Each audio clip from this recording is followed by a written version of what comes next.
बिस्मिल्लाहिर्रहमानिर्रहीम। अस्सलाम वालेकुम। जी बच्चों, कैसे हैं आप लोग? ले जी बच्चों, आज हम 2.6 एक्सरसाइज को करने लगे हैं और इसमें कुछ ऐसे कंसेप्ट हैं जो हमने पहले भी पढ़े हुए हैं और इन कंसेप्ट्स को क्लियर कर लेना या दोबारा रिवाइज कर लेना बड़ा ज़रूरी है, क्योंकि ये किए होंगे तो फिर आगे आसान हो जाएगी एक्सरसाइज करनी। तो देखें, इसमें रिलेशन और फंक्शन, ये आपने पहले 10th क्लास में पढ़ा हुआ था। रिलेशन बेसिकली क्या होता है?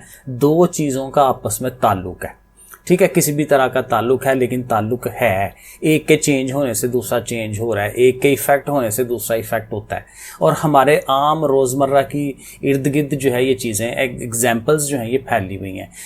जैसे उस्ताद और शागिर्द का आपस में एक ताल्लुक होता है, माँ बेटे का ताल्लुक होता है, हस्बैंड वाइफ का। तो ये सारे जो ताल्लुक हैं ये बेसिकली रिलेशंस हैं, ठीक है। इसमें कोई कदगन नहीं लगाई कि भाई कोई कंडीशन नहीं लगाई, और डेफिनेटली जब हम कंडीशन लगाएंगे तो वो क्या हो जाएगा? फंक्शन हो जाएगा। वो भी हम आगे पढ़ते हैं, ठीक है। तो ये मुख्तलिफ तरह के जो रिलेशंस हैं वो हमारे इर्द गिर्द फैले हुए हैं। इसी तरह जब मैथ में आते हैं तो जैसे स्क्वायर और स्क्वायर रूट का है, 2 का आप स्क्वायर लेते हैं तो क्या हो जाता है? 4 हो जाता है, ठीक है। तो 2 और 2 का स्क्वायर, इनका आपस में ताल्लुक बन जाता है, ठीक है। कि गिनती है, नंबर्स हैं 1 2 3 और उनके आप साथ साथ स्क्वायर्स ले रहे हैं, तो ये एक रिलेशन है। या स्क्वायर रूट लेते जाएं तो वो जो आंसर्स आते हैं उनका आपस में रिलेशन।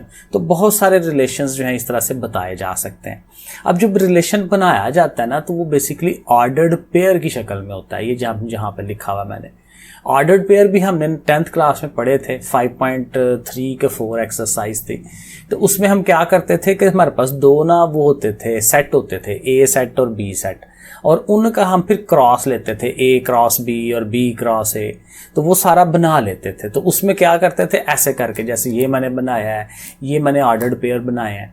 तो इसमें क्या होता है? 2 ब्रैकेटें लगाते हैं और एक नंबर पहले लिखते हैं, दूसरा आगे लिखते हैं।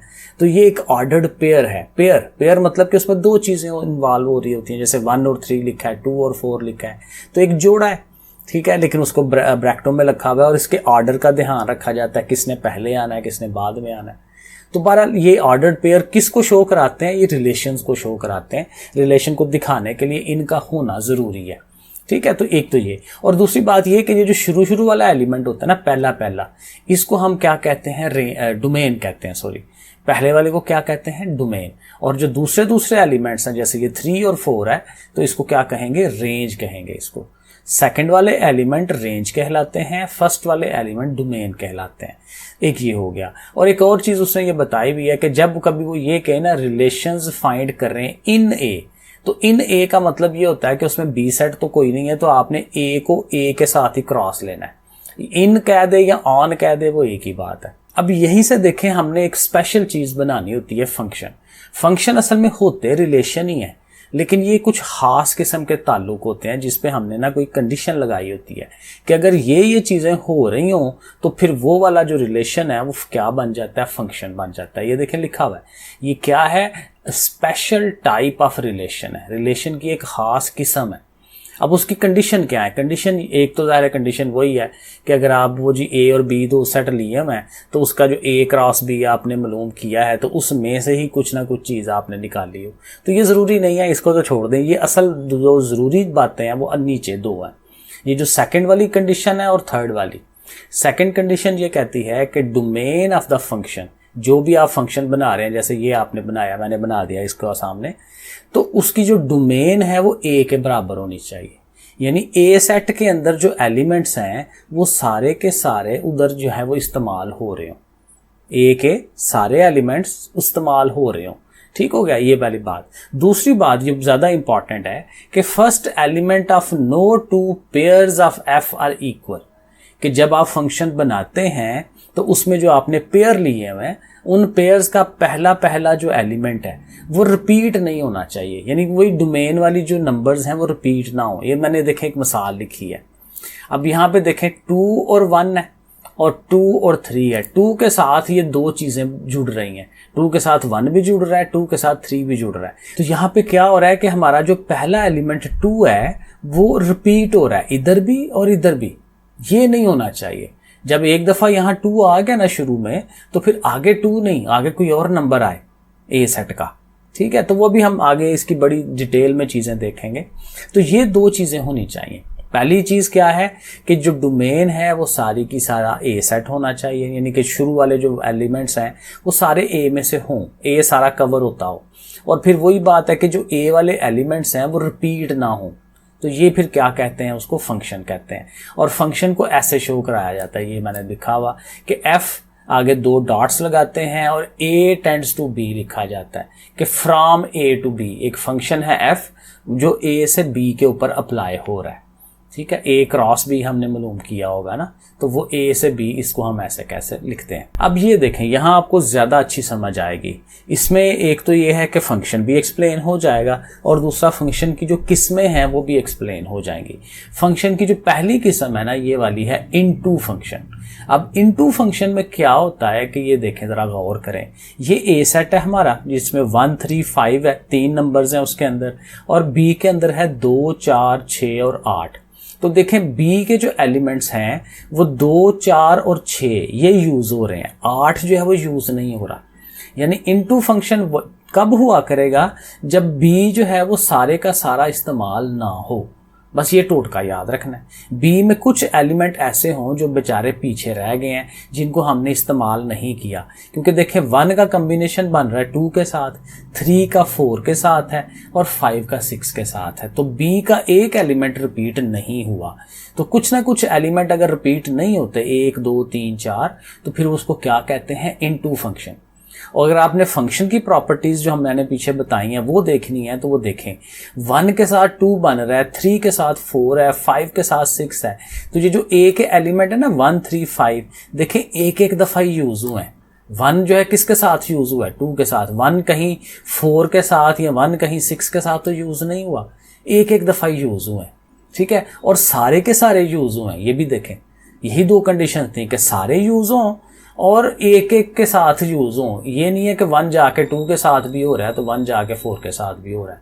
तो ये डेफिनेटली फंक्शन है, लेकिन कौन सा फंक्शन है, इनटू का, क्योंकि बी के कुछ एलिमेंट रह गए हैं, तो ये इनटू होता है। अब ऑन टू को देखें, ऑन टू में क्या होगा, ये उसने लिखा हुआ कि such that range of f is equal to b, यानी बी के सारे एलिमेंट जो हैं वो यूज हो रहे होंगे। इनटू में क्या था कि बी के कुछ एलिमेंट बच रहे हैं। ऑन टू में यह है कि बी का कोई भी एलिमेंट पीछे नहीं बचेगा, बी का सारा यूज हो रहा होगा। तो देखें यहाँ पे बी में m1 m2 है, वो दोनों यूज हो रहे हैं पीछे, ठीक है। और बाकी फंक्शन की प्रॉपर्टीज तो अप्लाई हो रही हैं कि ए सेट जो है वो सारा इस्तेमाल हो रहा है, और ए के जो जितने भी C1 C2 C3 ये 3 एलिमेंट्स हैं वो अकेले अकेले जो है वो जुड़ रहे हैं जाके किसी के साथ, ठीक है। वो C1 जो है आगे से M1 के साथ तो जुड़ रहा है, लेकिन C1 M2 से नहीं जुड़ रहा। C2 भी जुड़ जाए जाके, वो कोई मसला नहीं है, लेकिन सारे हैं अकेले अकेले। C1 आगे से 2 जोड़े नहीं बना रहा, C2 किसी और 2 से नहीं जुड़ रहा, ठीक है। इस तरह से करके आगे देखें, एक और है हमारा 1 1 और इनटू। अब ये 2 चीज़ों का हम इकट्ठा कर रहे हैं। 1 1 का मतलब होता है कि एक चीज़ का एक चीज़ के साथ ताल्लुक। जैसे ऊपर वाला देखें, यहाँ पे ये 1 1 नहीं है, क्योंकि C1 भी M1 से जुड़ रहा है और C2 भी M1 से जुड़ रहा है, ठीक है। तो जो डोमेन के 2 नंबर्स हैं वो उधर किसी एक के साथ जुड़ रहे हैं, ये 1 to 1 नहीं है। लेकिन ये वाली जो थर्ड वाला है हमारा, ये 1 1 वाला है, क्योंकि 1 इधर ये ABC उसने नहीं लिखा, यहाँ A लिखा होगा। तो 1 A के साथ जुड़ रहा है, 2 B के साथ जुड़ रहा है, तो 1 1 की कॉरेस्पॉन्डेंस बन रही है, ठीक है। लेकिन चूंकि B का एक एलिमेंट इस्तेमाल नहीं हो रहा, तो ये दोबारा इनटू हो जाएगा। इनटू हमेशा याद रखना है कि बी का कोई एक या ज्यादा एलिमेंट उसमें इस्तेमाल नहीं हो रहे, कुछ रह जाते हैं पीछे। तो 1 1 भी है, लेकिन साथ ये क्या है, इनटू फंक्शन भी है। और फिर चौथा जो है उसमें सारी चीजें इन्वॉल्व हो जाएंगी कि 1 1 भी होगा और ऑन टू भी होगा, यानी बी के सारे एलिमेंट भी इस्तेमाल होंगे और हर एक का एक के साथ ताल्लुक। ए का Z के साथ है, B का X के साथ है, C का Y के साथ है। तो ये 1 1 कॉरेस्पॉन्डेंस भी हो गई है और B सारा इस्तेमाल भी हो गया है। तो इसको क्या कहते हैं, 1 1 एंड ऑन टू फंक्शन, या इसको उर्फ आम में बाइजेक्टिव फंक्शन भी कहते हैं। तो ये बाइजेक्टिव है, ये ऊपर वाला इंजेक्टिव है। इंजेक्टिव में इन आ गया ना, तो इन का मतलब कि B का कोई एलिमेंट रह गया, आपने ये टोटका याद रख लेना है। इन का मतलब B में से कुछ बाकी बचे, और ऑन टू जो है उसमें पे ज़ाहिर है 1 1 भी है और B सारा इस्तेमाल हो रहा है। फिर ये कुछ छोटी छोटी चीज़ें हैं, लीनियर फंक्शन किसको कहते हैं, क्वाड्रेटिक किसको कहते हैं। बड़ा सिंपल सा है, लीनियर फंक्शन एक ऐसा फंक्शन जैसे ये लिखा हुआ है y बराबर mx प्लस सी, यानी एक ऐसा फंक्शन कि जिसमें जो वेरिएबल आ रहे होते हैं उनकी पावर 1 होती है। और ये जो लीनियर फंक्शन होता है ये हमेशा स्ट्रेट लाइन, एक सीधी लाइन ड्रॉ होती है। जब आप ग्राफ करते हैं ना, एक्स एक्सिस और वाई एक्सिस बनाते हैं और उसके अंदर ऐसे वो ग्राफ करेंगे लीनियर को, तो वो एक सीधी लाइन बनती है। ये जो क्वाड्रेटिक होता है, जब उसका ग्राफ बनाया जाता है तो वो कर्व की शक्ल में ऐसे करके, कुछ इस तरह से करके वो डिफरेंट टेढ़ा होके जा रहा होता है, क्वाड्रेटिक फंक्शन। और क्वाड्रेटिक हमने पढ़ा हुआ है जिसमें वेरिएबल की पावर 2 हो जाती है, 2 से ज़्यादा तो नहीं होती, 2 से ज़्यादा वो क्यूबिक हो जाएगा एंड सो ऑन।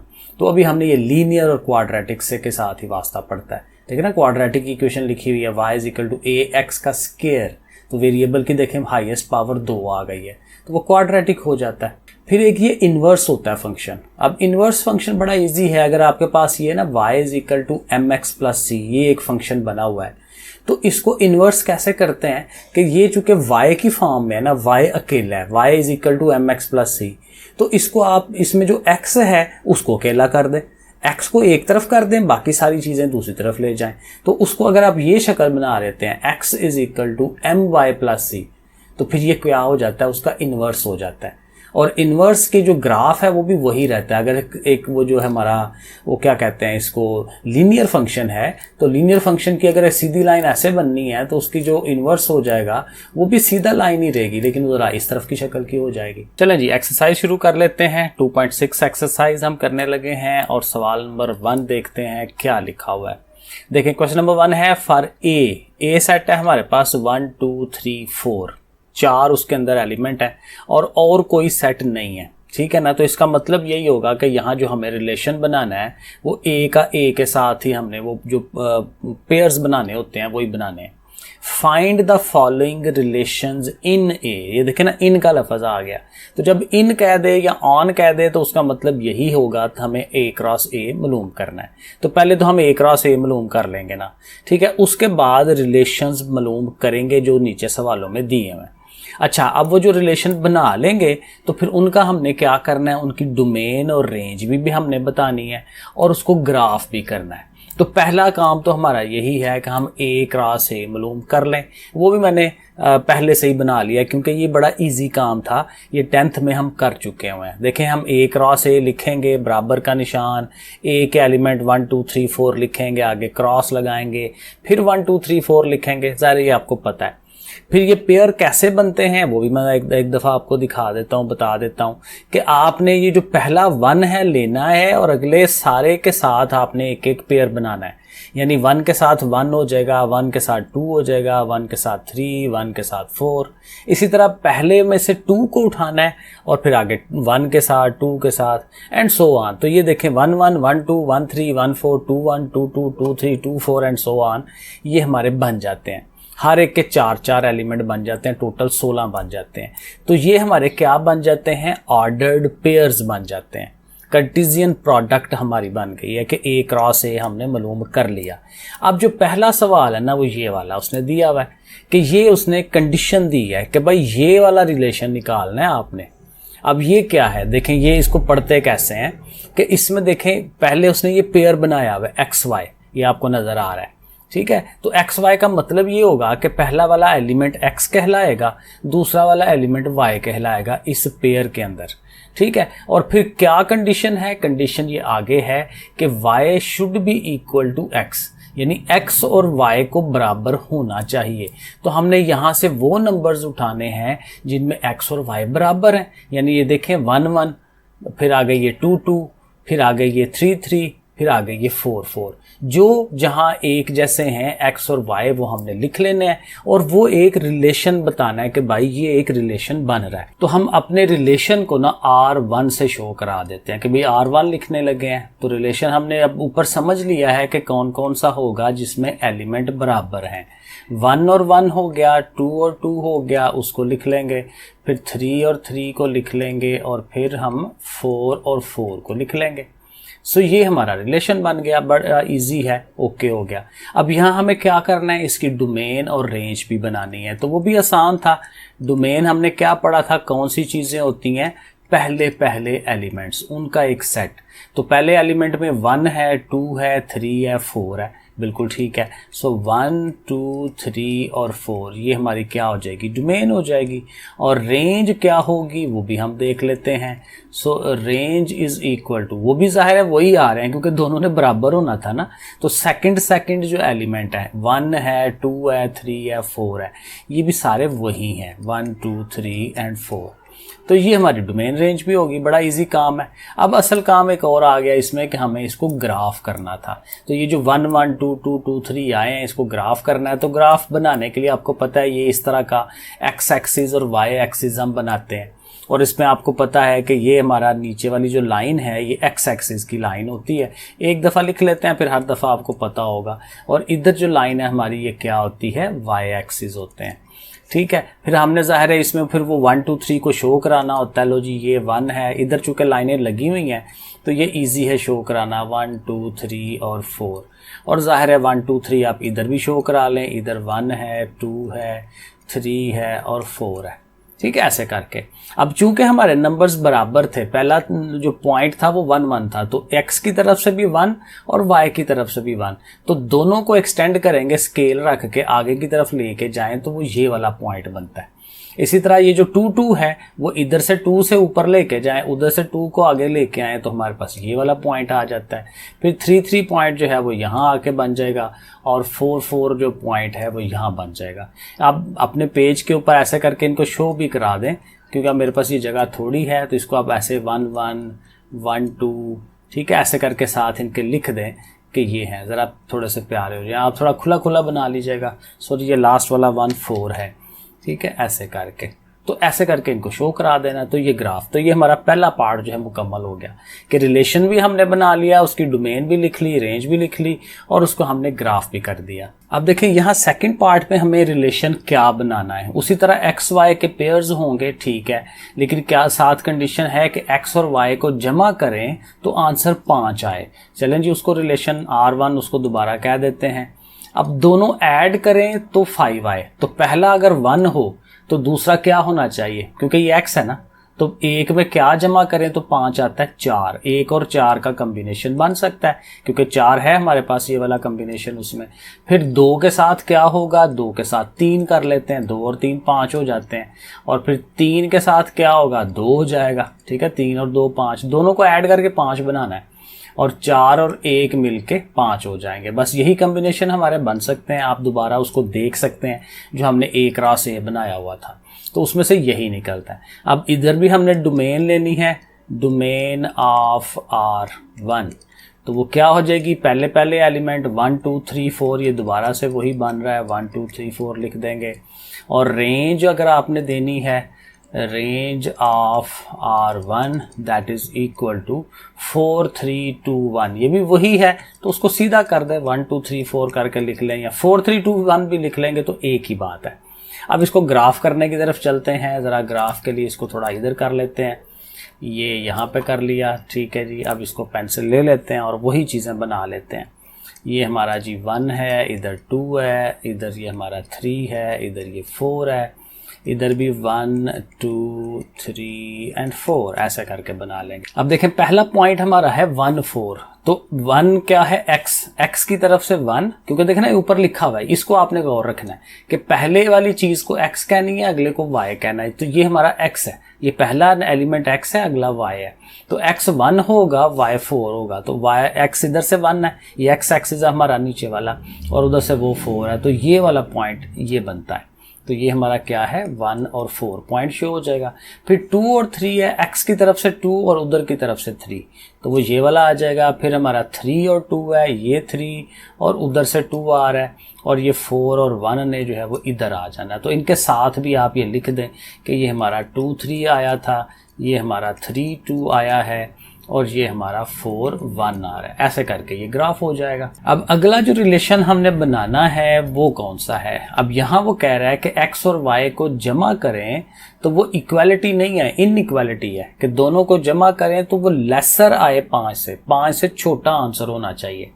अब ये काफ़ी सारे हो सकते हैं, मसलन पहला हमारा अगर हम 1 रखें तो 1 के साथ 1 हो जाएगा, ठीक है। 1 के साथ 2 भी हो जाएगा क्योंकि लेसर रहना ना। अब देखें ना, 1 और 1 मिलकर 2 होते हैं, 1 और 2 मिलकर 3 होते हैं, जो कि 5 से लेसर ही आ रहे हैं। तो फिर 1 के साथ 3 भी आ जाएगा क्योंकि 4 है। अब 1 के साथ 4 नहीं आएगा क्योंकि वो 5 के बराबर हो जाता है, हमने उससे पीछे रहना है। अब 2 पे आ जाए, 2 के साथ 1, 2 के साथ 2 और बस, क्योंकि 2 के साथ 2 4 हो गया, आगे 3 मिलाएंगे तो 5 हो जाना है। फिर इसी तरह 3 वाले पे आ जाए, 3 के साथ 1 कर लें और बस क्योंकि 4 वाले का तो कर ही नहीं सकते, 4 के साथ कम से कम 1 को मिलाएंगे तो वो तो 5 हो जाता है। तो ये हमारे पास सेट बन जाएगा, 1 2 3 4 5 6 चीज़ें इसमें आ रही है, ठीक है। और अब देखें ये रिलेशन ही है क्योंकि ये फंक्शन नहीं बनता। देखें इसका पहला एलिमेंट रिपीट हो रहा है, 1 1 1 आई जा रहा है, 2 2 आई जा रहा है। तो बहरहाल ये रिलेशन तो सारे ही होते हैं ना। तो जो भी ये रिलेशन आया है हमें इसका क्या करना है, डोमेन बना लेनी है और रेंज बना लेनी है। तो डोमेन ऑफ R1, इसको R1 निकालें, और इसी तरह रेंज ऑफ R1। तो डोमेन कितनी है और रेंज कितनी है। डोमेन पहला एलिमेंट है, 1 है और 2 है और 3 है। सो 1 2 और 3 हमारी डोमेन हो गई। और रेंज कितनी है, 1 2 3, वही सारे एलिमेंट दोबारा से आ रहे हैं, 1 2 3। तो दोबारा से हमारी रेंज और डोमेन दोनों बराबर हैं। अब इन्हें ग्राफ करना है, तो ग्राफ करने के लिए 1 और 1 पहला एलिमेंट है, तो 1 1 वाला ये आ जाता है। फिर 1 के साथ 2 है, x का 1 और उधर से वो 2, ये वाला पॉइंट बन जाता है। x का 1 ही है लेकिन y का जो है वो 3 आ रहा है, तो वो ये पॉइंट बन गया। फिर 2 के साथ 1, इधर से x 2 है और y 1 है, तो वो ये वाला पॉइंट है। फिर 2 के साथ 2 भी आना है, वो ये आ जाना है। फिर इसके बाद 3 के साथ 1 है, तो ये 3 आ गया, 3 के साथ उधर से ये 1 आ गया। तो ये हमारे 6 पॉइंट यहाँ पे शो हो जाएंगे। थोड़ा बड़ा करके दिखा दें ताकि आप इनके साथ इन नंबरों को शो भी करा सकें। तो बहरहाल ऐसे ग्राफ हो जाएगा। और लास्ट वाले में उसी तरह से रिलेशन है, लेकिन अब क्या है कि दोनों का जो सम है वो 5 से बड़ा होना चाहिए। तो बड़े वाले बना लेते हैं, वो कौन सा इशू है। अब 1 के साथ करेंगे तो 1 के साथ ज़्यादा से ज़्यादा 4 को कर सकते हैं। तो 4, 1 और 4 मिलकर 5 होते हैं, 5 से बड़ा नहीं हो पाएगा, तो 2 के ऊपर आ जाते हैं। 2 के साथ हम 4 कर लेते हैं ताकि 5 से बड़ा हो जाए। फिर 3 के साथ क्या होना चाहिए जी, 3 के साथ 2 करें 3 के साथ 3 करें तो 6 हो गया, 3 के साथ 4 कर लें तो 7 हो जाएगा। फिर 4 पे आ जाएं, 4 के साथ 2 से शुरू करें क्योंकि 4 और 2 6 होते हैं, 5 से बड़ा रखना है ना। तो 4 के साथ आप 3 को भी लिख लें क्योंकि वो तो ऑटोमेटिकली बड़ा होगा, और 4 के साथ 4 को भी लिख लें क्योंकि उसने 8 हो जाना है। अब ये पॉइंट्स आ गए। अब इसी तरह हम इनकी डोमेन और रेंज लिख लेते हैं। डोमेन ऑफ R1, तो डोमेन कितनी है जी, पहले एलिमेंट 2 3 3 4, 2 3 4, ठीक है, क्योंकि 2 दफ़ा नहीं लिखना होता किसी चीज़ को। और इसी तरह जब हमने रेंज मालूम करनी है, ठीक है, रेंज ऑफ R1, तो वो भी सेकंड एलिमेंट 4 3 4 2 3, वही है 4 3 और 2, ठीक है, ये वाले एलिमेंट्स हैं। ग्राफ करते हुए आप इस तरह से बना लें। थोड़ा मैंने गैप ज़्यादा रखा है क्योंकि गैप ज़्यादा हो तो ज़रा शो करवाने में आसानी होती है। अब पहला 2 और 4 है, तो इधर से x की तरफ से 2 और उधर से 4 स्केल रख के आप उसको वहाँ तक ले आएँ। 3 के साथ 3 है, इधर से 3 और उधर से भी 3, तो वो तकरीबन यहाँ पे बनता है। 3 के साथ 4 भी आता है, तो 3x 3 है और y 4 है, तो वो इसी से ऊपर चला जाएगा। फिर 4 और 2 है, तो x 4 और उधर से 2, तो ये मिल जाएगा। फिर 4 के साथ 3 है, इसी को ऊपर ले जाएं। फिर 4 के साथ 4 है, इसी को और ऊपर ले जाएं। तो ये हमारे पॉइंट्स जो हैं वो आ जाएंगे। इन पॉइंटों को साथ लिख भी दें कि कौन सा 2 1 है, कौन सा 2 3 है, वगैरह वगैरह। तो ये भी हमारा ग्राफ हो गया। तो क्वेश्चन नंबर 2 शुरू करते हैं। यहाँ देखें क्या लिखा हुआ है, repeat question number 1 with a is equal to r। अब सवाल नंबर 1 में जो a सेट दिया हुआ था उसमें 1 2 3 4 एलिमेंट लिखे हुए थे, तो उससे हमने जो है वो बाकी चीजें बना ली थी, बड़ा इजी काम हो गया था। लेकिन अब वो कह रहा है कि जो हमारा ए सेट है ना, वो सारे का सारा रियल नंबर है। आर जो लिखा होता है उसका मतलब रियल नंबर्स हैं। अब रियल नंबर कौन से होते हैं? रियल नंबर सारे के सारे ही नंबर होते हैं जो हमें रूटीन में जिनसे वास्ता पड़ता है। जैसे हमारे 1 2 3 4 है, माइनस के 1 2 3 4, 0 भी आ गया। फिर पॉइंट वाले भी आते हैं, 1.1 1.2 एंड सो ऑन। बटे वाले भी आ गए, जजर वाले भी आ गए, जितने भी हैं। सिर्फ कौन से नहीं होते, वो जो इमेजिनरी नंबर होते हैं, एओटा वाले। तो एओटा वाले सवालों को उन नंबरों को छोड़ के उनके अलावा जितने भी नंबर होते हैं वो सारे के सारे रियल है। तो अब ये एक बहुत बड़ा पलंदा उसने खोल दिया है कि इतने ज़्यादा रियल नंबर, मतलब डिफरेंट चीज़ें जो है इसमें आ सकती हैं। तो करना क्या है, which of the real lines are function, और फिर हमें चेक करना है कि कौन सा वो जो रिलेशन हमें दिया जा रहा है वो फंक्शन भी है कि नहीं है। अब देखें जो ए पार्ट है, ए पार्ट जाहिर है वही वाला है जो क्वेश्चन नंबर 1 में था कि एक्स वाई हमारे पास एक ऑर्डर्ड पेयर होगा और उसमें एक्स और वाई दोनों को बराबर होना ज़रूरी है।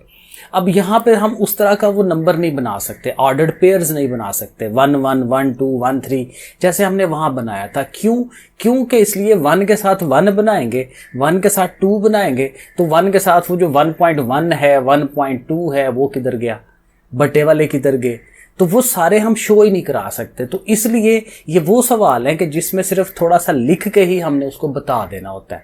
तो देखें इसका जो सोल्यूशन है वो हम किस तरह से करेंगे, लेट कर लेंगे कि R1 जो है वो हमारा ये रिक्वायर्ड रिलेशन है जो ऊपर उसने सवाल में दिया हुआ है। तो उसी जो रिलेशन उसने सवाल में दिया हुआ है ना, उसी सारे को आपने लिख लेना है। ये देखें मैंने जैसे लिख लिया उसको, ठीक है, ये ब्रैकेटें लगा के एक्स वाई ऑर्डर्ड पेयर है such that y is equal to x, ऐसे ही आपने लिख देना है। लेकिन पीछे लिख देना है कि ये क्या है, R1 है, रिलेशन नंबर 1 है, ठीक है। इसको ऐसे ही शो कराएंगे क्योंकि ये जनरल फॉर्म में है, इसमें बहुत ज़्यादा चीज़ें आ सकती हैं, इनफाइनाइट चीज़ें आ सकती हैं, तो इसलिए इसको ऐसे ही लिखा जाएगा। अब हमें बेसिकली वही चेक करना है कि इसकी डोमेन और रेंज क्या बनती है। अब जाहिर है कि जब मैं बता रहा हूं कि x भी बहुत ज़्यादा नंबर्स हो सकते हैं, सारे के सारे रियल नंबर्स, y भी उसी लिहाज से, क्योंकि दोनों को बराबर होना है, जो x होना है वही y होना है। तो इसलिए जो डोमेन है इस रिलेशन की वो सारा क्या होगा, रियल नंबर्स ही होंगे। रियल नंबर में से कहीं भी वैल्यू आ सकती है, और रेंज भी सारी की सारी रियल नंबर, क्योंकि दोनों बराबर हैं। तो डोमेन अगर रियल है, रियल नंबर है, तो रेंज भी रियल नंबर होनी है। अब अगर ग्राफ पे आएंगे ना, तो ग्राफ भी जाहिर है बिल्कुल वैसे ही बनना है जैसे पीछे हमने बनाया था 1 2 3 4 5। इधर हम x एक्सिस के ऊपर ले लेते हैं, इधर y एक्सिस के ऊपर भी 1 2 3, और जाहिर है कि ये इसमें इक्वल है ना, x और y बराबर है, तो वैल्यूज हम वही ले सकते हैं कि इधर से 1 है तो वो भी 1 है, क्योंकि कोई भी लाइन या फंक्शन को ड्रा करने के लिए 2-3 पॉइंट काफ़ी होते हैं। तो इधर से 1 है तो इधर से भी 1, इधर से 2 है तो इधर से भी 2, तो वो डेफिनेटली ऐसे, अब जरा मैं दिखा देता हूँ आपको, या हाँ ये ब्लू वाला ठीक है, कि इधर से 1 है इधर से 1 है, दोनों को मिलाया, मैंने कोशिश की है लाइन लगाने की, तो कहीं यहाँ पे करके ना वो पॉइंट आता है, इधर से 2 है उधर से 2 है, वो यहाँ पे करके, और इसी तरह से उधर से 3 और इधर से 3 ऐसे, और 4 ऐसे, एंड सो ऑन। ये बहुत ज़्यादा ये आगे की तरफ जाएगा, ऐसे करके ये लाइन जो है वो आगे की तरफ भी जा रही होगी, इधर से नीचे की तरफ भी एक्सटेंड हो रही होगी, क्योंकि रियल नंबर तो फिर बहुत सारे हैं ना, पॉजिटिव भी हैं नेगेटिव भी हैं, तो ग्राफ इसका इस तरह से ऐसे ही बनेगा। लेकिन ग्राफ देखें जो बन रहा है वो असल में उसकी शक्ल क्या है, उसकी शक्ल है एक सीधी लाइन की, स्ट्रेट लाइन। और जब भी स्ट्रेट लाइन बनती है तो स्ट्रेट लाइन हमेशा फंक्शन को ही शो कराती है, क्योंकि वहां पे एक x की वैल्यू के अगेंस्ट y की भी एक ही वैल्यू होती है। ये असल बात है, हमेशा फंक्शन में ये हमेशा याद रखना है कि x की एक वैल्यू के अगेंस्ट y की भी एक ही वैल्यू आती है, वो फंक्शन कहलाता है। और जो सीधी लाइन होती है वो ऑलवेज ऐसा ही करती है, x की एक वैल्यू के अगेंस्ट y की एक वैल्यू आती है। तो इसलिए हम इसको फिर ये एक लाइन नीचे लिख देंगे कि graph will be a straight line and R1 is a function, क्योंकि जब स्ट्रेट लाइन आ गई तो ऑटोमेटिकली उसने फंक्शन बनना ही बनना है। तो ऐसे करके इसका आंसर ये 3-4 लाइनें जो हैं हम उसको बना देंगे। अब इसी पैटर्न के ऊपर हमारा दूसरा पार्ट है। अब दूसरे पार्ट में देखें उसने रिलेशन क्या हमें दिया है, एक्स वाई उसी तरह से ऑर्डर्ड पेयर है सच दैट, ये जो बीच में लाइन होती है सच दैट की लाइन है, कंडीशन है आगे। कंडीशन क्या है कि एक्स और वाई को जमा किया जाए तो वो आंसर किसके इक्वल आए, 5 के, दोनों का प्लस जो है वो 5 के इक्वल है।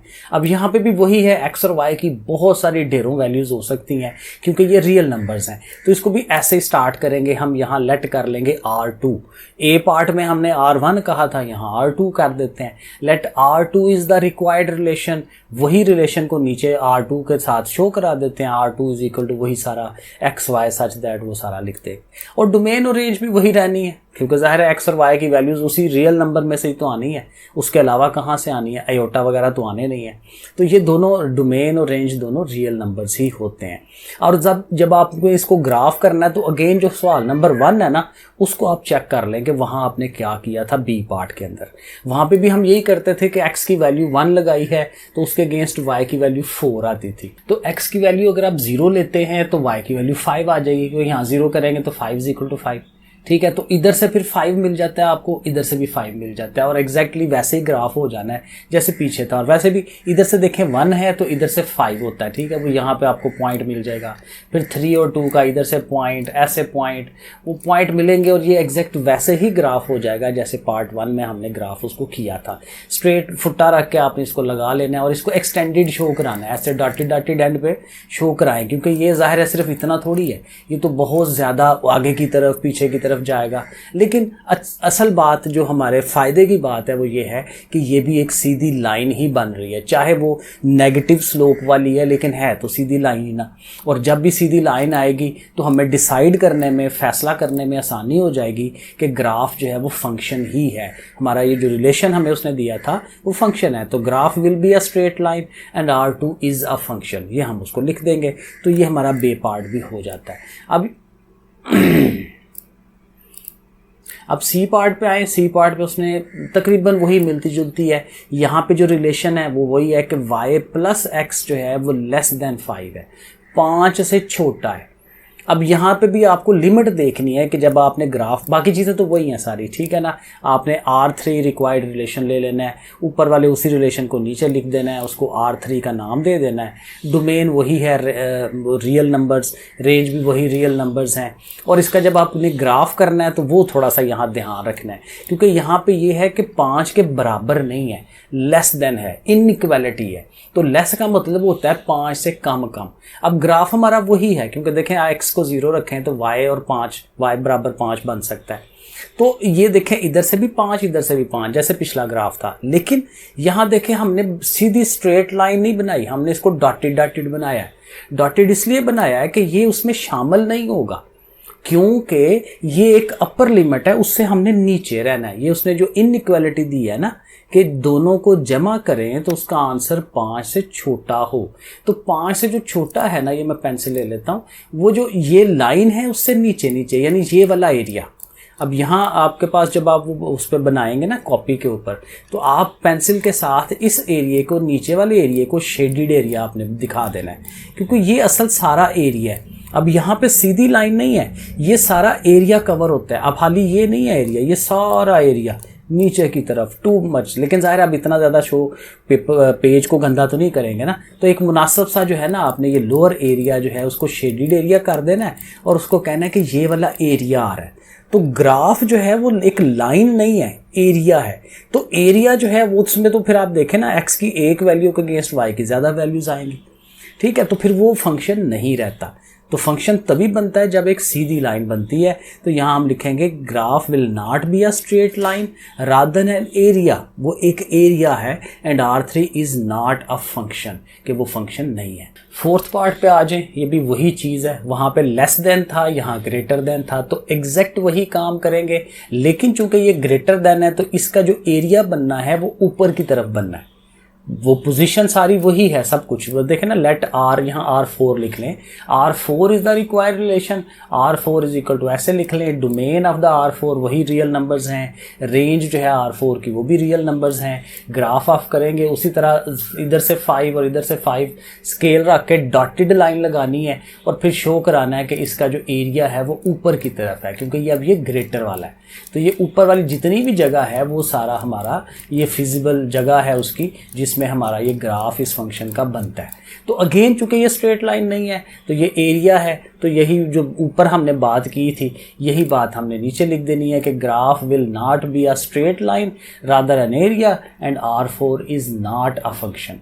तो ये हमारा जो थर्ड और फोर्थ पार्ट है ये दोनों फंक्शन नहीं है, लेकिन जो पहला और दूसरा है जिसमें सीधी लाइन बनी है, स्ट्रेट लाइन फंक्शन की, तो वो फिर क्या होते हैं, फंक्शन होते हैं। चलें क्वेश्चन नंबर 3 पे आ जाते हैं। बड़े सीधे सीधे से सवाल हैं। डायग्राम बनी हुई है। विच ऑफ द फॉलोइंग के स्पेलिंग गलत लिख दी है।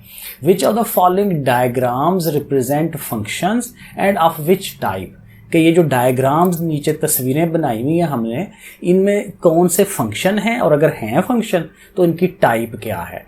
तो ज़रा देखें, ये जो पहली डायग्राम है इसमें अगर आप गौर करें तो ये देखें, ये जो पहली जो शक्ल बनी हुई है ये समझ लें हमारा ए सेट है, ये आगे वाला बी सेट है। और देखें तीर के निशान भी शो करा रहे होते हैं कि हमने इस पहले सेट से आगे की तरफ जाना है, अगले सेट की तरफ जा रहे हैं, ए क्रॉस बी कर रहे हैं। अब यहाँ देखिए जो ए का एक एलिमेंट है 1, अब 1 जो है वो लिंक कर रहा है ए के साथ भी, और वही 1 लिंक कर रहा है बी के साथ भी, यानी ए की वजह से भी आंसर 1 आ रहा है, बी की वजह से भी आंसर 1 आ रहा है। तो फिर मसला हो गया ना कि हमारी जो डोमेन है वो रिपीट हो रही है। ये असल बात है, क्योंकि ए के साथ भी डोमेन का एलिमेंट 1 आया, बी के साथ भी डोमेन का एलिमेंट 1 आ गया, तो रिपीट हो गई, 2 दफ़ा आ गया 1, तो 2 दफ़ा नहीं आना चाहिए। यही हम फंक्शन की जो प्रॉपर्टी है वो बार बार कहते हैं। जो डोमेन, ये पहले वाला जो है वो डोमेन होती है ना, दूसरे वाला रेंज होती है। तो ये रेंज है ABCD और ये हमारी डोमेन है 1 2 3। तो डोमेन में 1 हमारा चूंकि रिपीट हो रहा है, 2 चीज़ों के साथ लिंक हो गया है, तो फिर हम कहेंगे कि ये फंक्शन नहीं है। तो हम ये नीचे लिख देना है just not a function as there is repetition in the domain, बस ऐसे करके उसको लिख दें। अब ये जो दूसरी डायग्राम है यहाँ पे तो बड़ा सीधा सीधा है, क्योंकि ये 1 1 की रिलेशनशिप बन रहा है, डोमेन का एक एलिमेंट रेंज के एक एलिमेंट के साथ अटैच है, ठीक है। तो ये फंक्शन तो है ही है, ठीक है ना, क्योंकि फंक्शन होने की क्या कंडीशन, डोमेन को रिपीट नहीं होना चाहिए। तो यहाँ कोई रेपिटिशन नहीं है, ABC जो है वो एक एक दफ़ा ही आ रहे हैं, ठीक है ना। A का लिंक 1 के साथ, B का 2 के साथ, C का 5 के साथ, तो एक एक दफ़ा ये ABC आ रहे हैं, ठीक है। तो फंक्शन तो है। और दूसरा ये 1 to 1 फंक्शन है, 1 to 1 है लेकिन ऑन टू फंक्शन है।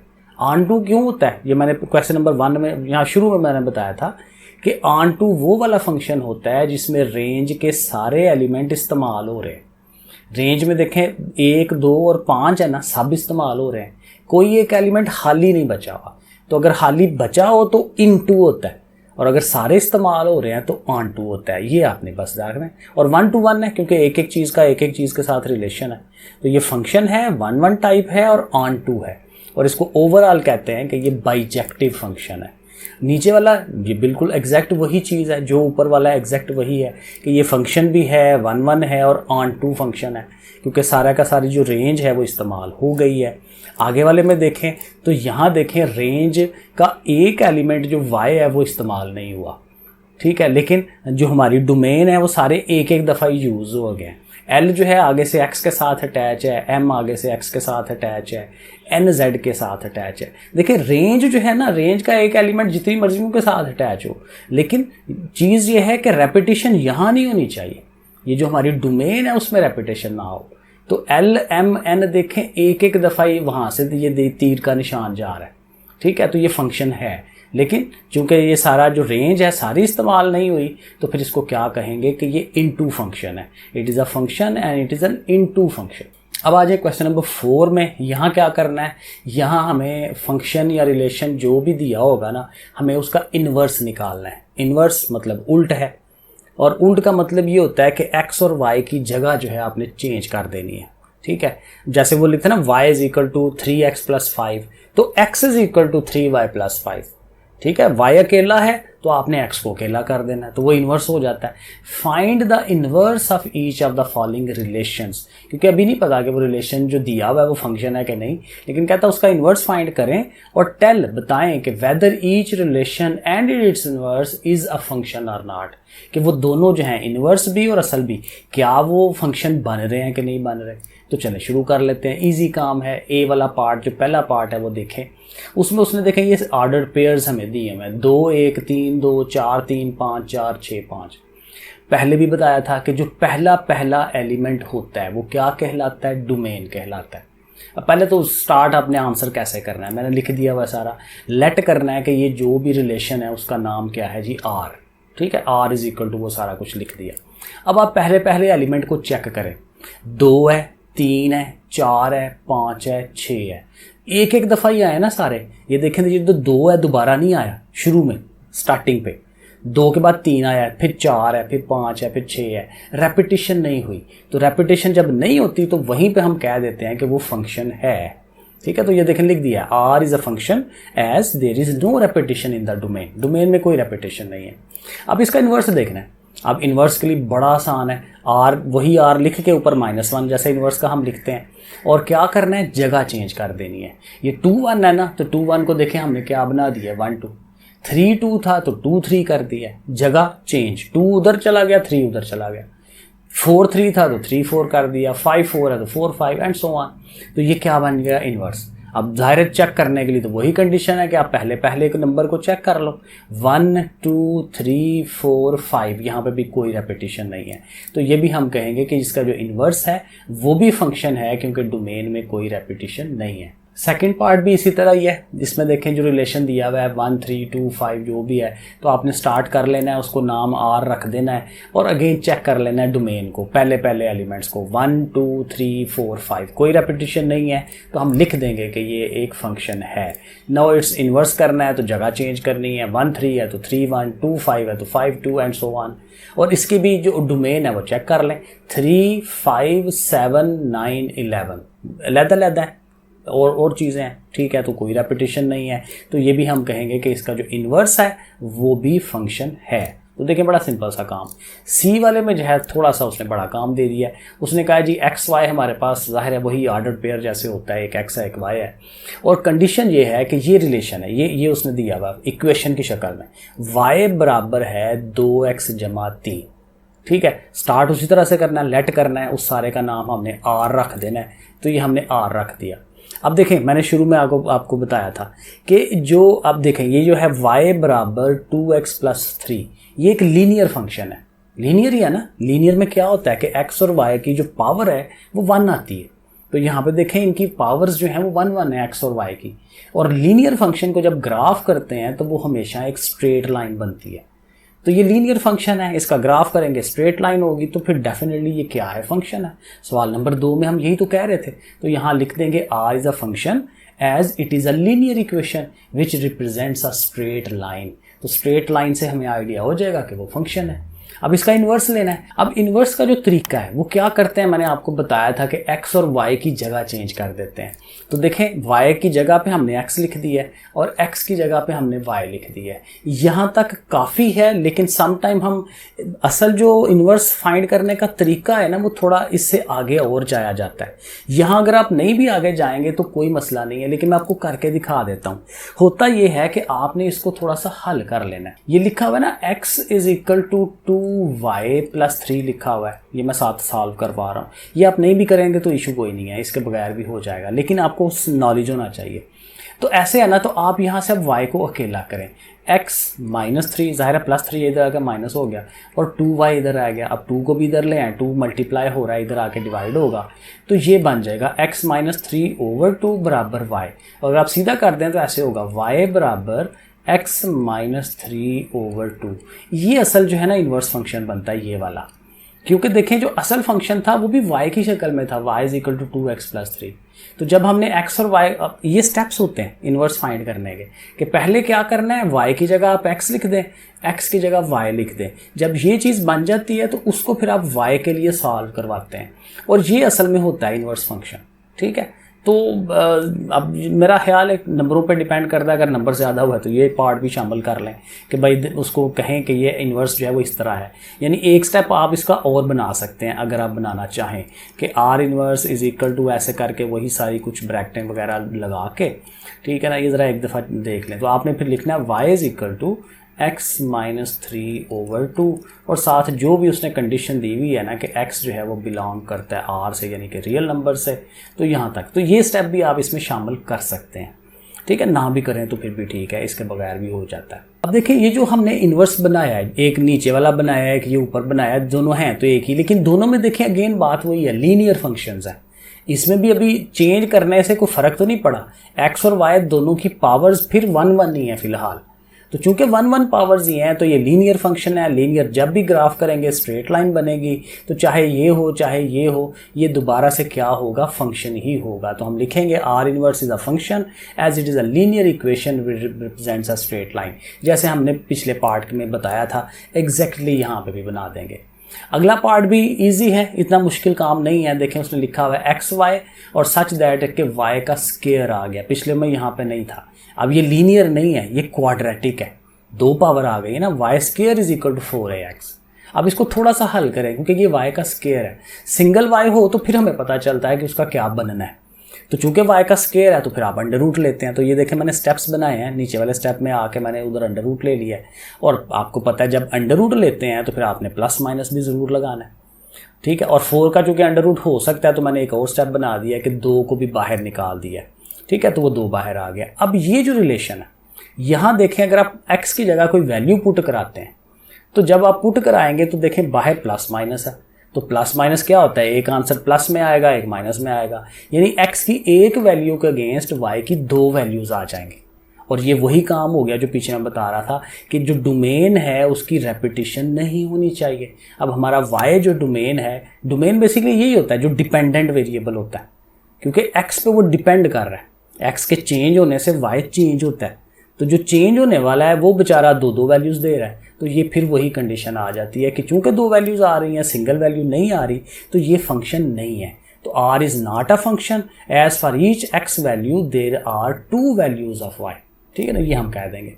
अब हमें क्या करना है, इसका इन्वर्स लेना है। तो इन्वर्स के लिए क्या हमें करना है कि ये जो इनिशियली हमारे पास है ना y square is equal to 4ax, तो क्या करेंगे, x और y की जगह चेंज करनी है। तो y की जगह यहाँ x आ जाएगा, इधर y आ जाएगा। तो ये देखें मैंने बनाया है x का स्क्वायर, वहाँ पे था ना y का स्क्वायर, तो x square is equal to 4ay। और यहाँ से भी वही बात जो मैंने कहा था कि इन्वर्स क्या होता है कि y को अकेला करें, तो 4a को उठा के उधर ले जाएं, तो x square over 4a, y is equal to x square over 4a। अब यहाँ देखें x की एक वैल्यू लगाने से y की एक ही वैल्यू आती है, क्योंकि ये स्क्वायर है, स्क्वायर रूट नहीं है। जब भी स्क्वायर रूट या जजर होती है फिर प्लस माइनस होता है। अब मसलन x की वैल्यू 2 लगाते हैं तो 2 का स्क्वायर क्या हो जाएगा, 4 हो जाएगा, 4 से कट जाएगा, 1/a आंसर। सिंगल वैल्यू आएगी, तो जब सिंगल वैल्यू आती है तो फिर वो फंक्शन बनेगा। तो हम कहेंगे r inverse is a function as for every value of x there is only 1 value of y. एक और है, ये आखिरी पार्ट है, ठीक है, यहाँ पे भी एक्स वाई लिखा हुआ है, लेकिन यहाँ पे भी कंडीशन वही है कि एक्स के ऊपर भी स्क्वायर है, वाई के ऊपर भी स्क्वायर है, ये लीनियर नहीं है, क्वाड्रेटिक है। तो चले साथ कंडीशन भी है कि एक्स एब्सोल्यूट जो है वो 3 से लेसर वगैरह, इसकी ज़रूरत नहीं है हमें, इसके बगैर ही हमारा काम हो जाता है। अब जब स्टार्ट करेंगे ना तो जाहिर है जब भी फंक्शन को चेक किया जाता है वाई अकेला हो तो पता चलता है कि उस पर क्या काम हो रहा है। तो हम क्या करेंगे, वाई को अकेला करेंगे, वाई स्क्वायर है, एक्स स्क्वायर को उठा के उधर ले जाएंगे, माइनस हो जाएगा, अगले स्टेप में माइनस हो गया। और उससे आगे क्योंकि वाई का स्क्वायर है तो स्क्वायर रूट लें, जज़र तो जज़र ले लेंगे। और जाहिर है जब जज़र लेनी है, स्क्वायर रूट लेना है, तो प्लस माइनस तो लाजमी आना है, ठीक हो गया। और यहीं से आपको खुद आइडिया हो रहा होगा कि चूंकि प्लस माइनस आ गया है तो इसका मतलब ये है कि ये फंक्शन नहीं होना, एक्स की एक वैल्यू लगाने से वाई की 2 वैल्यूज़ आनी है। तो ये वही लाइन लिख देंगे जो हमने ऊपर लिखी थी, again r is not a function because of more than 1 value of y for a single value of x, ठीक है ना। और इन्वर्स के लिए वही क्या करना है, एक्स की जगह वाई, वाई की जगह एक्स। तो पहले है x square plus y square, तो हम लिखेंगे y square plus x square, ठीक है ना। तो ये देखें इन्वर्स में y square plus x square is equal to 9, बाकी सब कुछ आगे पीछे वैसे का वैसे ही। और यहाँ से भी वाई के लिए अकेला करें तो एक्स स्क्वायर को उधर ले जाएंगे, अंडर रूट लेंगे, तो अंडर रूट यहाँ पे भी लेना पड़ गया। तो अब ये जो इन्वर्स फंक्शन हमारा आर इन्वर्स आया है तो ये बेचारा भी फंक्शन नहीं है, क्योंकि यहाँ पे भी वही हालत बन रही है जो पीछे बनी है। तो x की एक वैल्यू लगाने से y की 2 वैल्यूज़ आनी है क्योंकि प्लस माइनस है। तो ये भी लिख देंगे कि r inverse is not a function because of more than 1 value of y for a single values of x, ठीक है जी। तो ये है काम, तो फंक्शन में सिंगल वैल्यू y की आनी चाहिए। ओके जी, फिर अल्लाह हाफिज़।